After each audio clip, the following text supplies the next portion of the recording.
مجھے ڈر لگتا ہے اللہ تبارک و تعالیٰ کے عذاب سے کہ یہ پوری عالم اسلام اس وقت جس بے غیرتی میں، بے حسی میں، بے حمیتی میں گرفتار پھنسا ہوا ہے،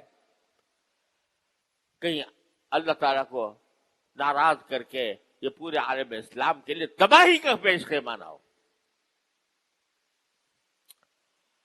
رمضان کا مہینہ مواسات کا مہینہ پیدا ہو، تم اپنے گلی چھوڑے اڑا رہے ہو، تم افطار کی دعوتیں کر رہے ہو، تم لوگوں کو کے لیے کھانے تیار کر رہے ہو، ہنسی اڑا رہے ہو، عیاشیاں کر رہے ہو، اور تمہارے بھائی، تمہاری بہنیں، تمہارے بچے، تمہاری اولاد ذبح ہو رہی ہے، تاریخ کے بدترین طریقے پر ذبح ہو رہی ہے۔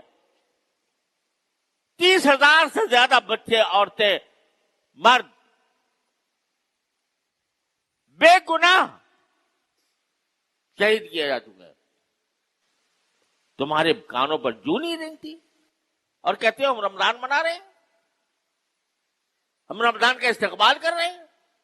رمضان کا استقبال دعوتوں سے ہوتا ہے، رمضان کا استقبال بڑے بڑے کھانے کا انتظام کرنے سے ہوتا ہے، رمضان کا استقبال اللہ کے حکم کی تعمیل سے ہوتا ہے۔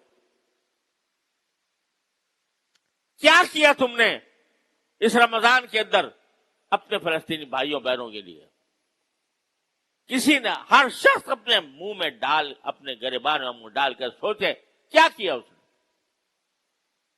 ان کی مدد کے لیے کوئی ایک پیسہ تم نے خرچ کیا؟ ان کے لیے رات کو اٹھ کر اپنے بارگاہ الہی میں کوئی دعا کی؟ یہ تو کم از کم تمہارے اختیار میں تھا۔ اے عام مسلمان، تیرے ہاتھ میں حکومت نہیں تھی، تیرے ہاتھ میں فوج نہیں تھی، تیرے ہاتھ میں طاقت نہیں تھی، لیکن تو اللہ سے تو مانگ سکتا تھا۔ تو اپنے جتنے کے تیری جیب میں پیسے تھے وہ کم از کم لا کر وہ کسی طرح بھجوانے کی کوشش کر سکتا تھا، جبکہ راستے کھلے ہوئے ہیں۔ تو نے تو یہ نہیں کیا۔ اور تیرے حکمران، انہوں نے تو اپنے گلے میں پہلے ہی غلامی کا پٹا ڈالا ہوا ہے۔ تو نے کبھی ان سے بھی یہ کہنے کی جرات نہ کی کہ ہم غلام رہنا نہیں چاہتے، اور ان کو متوجہ کرتے کہ تم یہ فلسطین کے بارے میں کیا کر رہے ہو۔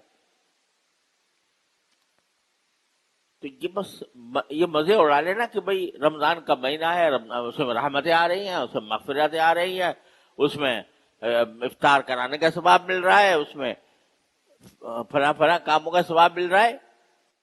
ارے ڈرو اس بات سے کہ کہیں اللہ تعالیٰ کا عذاب نہ آ جائے ہمارے اوپر، جس بے حسی اور بے غیرتی کا ہم اس رمضان کے اندر مظاہرہ کر رہے ہیں اپنے فلسطینی بھائیوں کے خلاف۔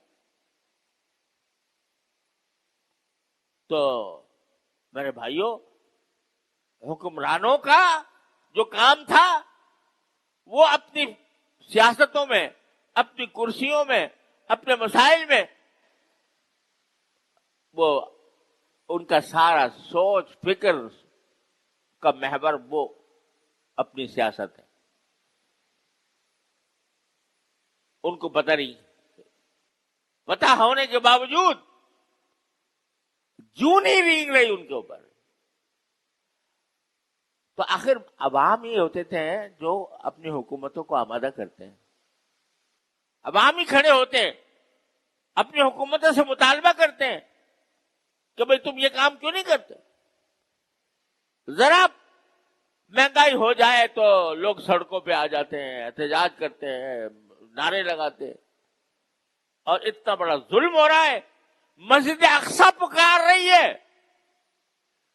کہ ہے کون میرا رکھوالا، اور ہمارے کانوں پر جوں نہیں رنگتی۔ ہم یہ بات اپنے حکمرانوں تک نہیں پہنچا رہے۔ ڈر لگتا ہے اللہ تعالیٰ کی عذاب سے۔ تو میرے بھائیوں، اس کا شعور پیدا کرو، اس فریضے کا شعور پیدا کرو غلامی کا جوا اپنے گردن سے اتارنے کا شعور پیدا کرو، اللہ تعالیٰ سے رجوع کرو، اللہ تعالیٰ سے مانگو. جو شخص جتنی طاقت رکھتا ہے ان کو مدد پہنچانے کی وہ مدد پہنچائے. جو شخص جتنی طاقت رکھتا ہے حکمرانوں کو متوجہ کرنے کی وہ اپنی طاقت کو استعمال کرے. ورنہ آخرت کے اندر یاد رکھو جب یہ 30,000 شہیدوں کا خون کا حساب لیا جائے گا تو حساب دینے والوں میں ہم بھی شامل ہوں گے. تم نے ان کے لیے کیا کیا تھا؟ اتنا نہیں ہو سکتا تم سے کہ تم ایک دن کی آمدنی کا 1 روپیہ تم ان کے واسطے مخصوص کر دو اور اپنی آمدنی میں سے کچھ حصہ اپنے مظلوم بہن بھائیوں کے لیے پہنچانے کا انتظام کرو. یہ بھی اگر نہیں ہو سکتا، اگر یہ بھی نہیں ہو سکتا تو مسلمان کہلانا چھوڑ دو اپنے آپ کو. اگر اتنی غیرت تمہارے اندر موجود نہیں ہے تو